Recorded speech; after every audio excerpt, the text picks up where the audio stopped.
बिहार को लगातार एनडीए के नेतृत्व वाली सरकार ने लगातार विशेष मदद करने का काम किया है, चाहे वो श्रद्धेय अटल बिहारी वाजपेयी जी हों या आदरणीय नरेंद्र मोदी जी हों। 47,000 से अधिक का बजट हम लोगों ने पेश किया है। उन तमाम योजनाओं को पूर्ण करने के लिए बिहार विधानसभा विधान परिषद में हम लोगों ने इसको प्रस्तुत किया है। केंद्र सरकार ने नीतीश सरकार की मांग को सिरे से खारिज कर दिया है। पिछले कई सालों से बिहार को विशेष राज्य का दर्जा देने की मांग उठ रही थी।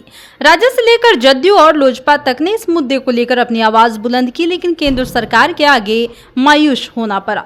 दरअसल जदयू नेता रामप्रीत मंडल ने बिहार को विशेष राज्य का दर्जा देने को लेकर भारत सरकार के वित्त मंत्रालय को एक पत्र लिखा था। इसके जवाब में वित्त राज्य मंत्री पंकज चौधरी ने कहा कि बिहार को विशेष राज्य का दर्जा नहीं दिया जा सकता है। वित्त राज्य मंत्री ने बताया कि बिहार उस कैटेगरी में नहीं आता जिसके तहत राज्यों को विशेष राज्य का दर्जा मिलता है। इस पूरे मसले पर जब सम्राट चौधरी से बात की गई तो उन्होंने क्या कहा, पहले वो सुनिए। आर्थिक सहयोग की जरूरत है। हम लोगों ने आग्रह किया है प्रधानमंत्री जी से, वित्त मंत्री जी से कि बिहार को विशेष मदद की जरूरत है। आदरणीय प्रधानमंत्री जी और वित्त मंत्री जी इस पर निर्णय लेंगे। माननीय मुख्यमंत्री जी का भी आग्रह लगातार रहा है कि हमको बिहार में अतिरिक्त मदद की जरूरत है। स्पेशल स्टेटस मिलना चाहिए कि नहीं सर बिहार को? बिहार को लगातार एनडीए के नेतृत्व वाली सरकार ने लगातार विशेष मदद करने का काम किया है, चाहे वो श्रद्धेय अटल बिहारी वाजपेयी जी हों या आदरणीय नरेंद्र मोदी जी हों, लगातार सहयोग करते रहे। विकास में जो मूल बजट था हमारा 2,78,000 करोड़ रुपये का बजट था। उसके बाद हम लोगों ने फर्स्ट सप्लीमेंट्री के तौर पर 47,000 से अधिक का बजट हम लोगों ने पेश किया है, जिससे बिहार के विकास के लिए जो केंद्र से राशि मिलना है या बिहार में जो हम नए योजना हम लेने का काम कर रहे हैं, उन तमाम योजनाओं को पूर्ण करने के लिए बिहार विधानसभा विधान परिषद में हम लोगों ने इसको प्रस्तुत किया है और सदन के लोगों से आग्रह करेंगे आगे के दिनों में 25 और 26 तारीख को कि इसको पारित करने का काम करें।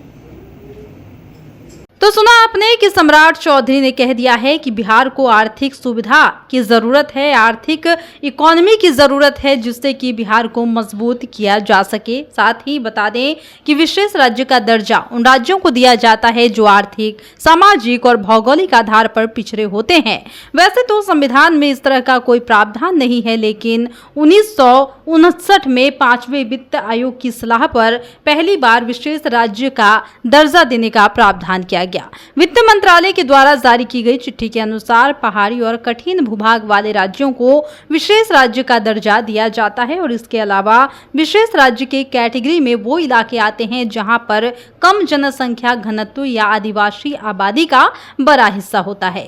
पड़ोसी देशों के साथ सीमाओं पर रणनीति का स्थान हो, उन राज्यों को स्पेशल स्टेटस दिए जाने पर विचार किया जाता है। वहीं आर्थिक और बुनियादी ढांचे का पिछड़ापन और राज्य के वित्त की गैर व्यवहारिक प्रकृति को शामिल भी किया जाता है, जिससे कि ऐसे राज्यों को विशेष राज्य का दर्जा मिलता है। लेकिन इस पूरे मसले पर सम्राट चौधरी ने कह दिया है कि बिहार स्पेशल स्टेटस जरूरी है, क्योंकि बिहार को अगर स्पेशल स्टेटस मिलता है तो बिहार की जो है नक्शे की बात करें या बिहार की तरक्की की बात करें तो वो कुछ और ही दिखाई देगी।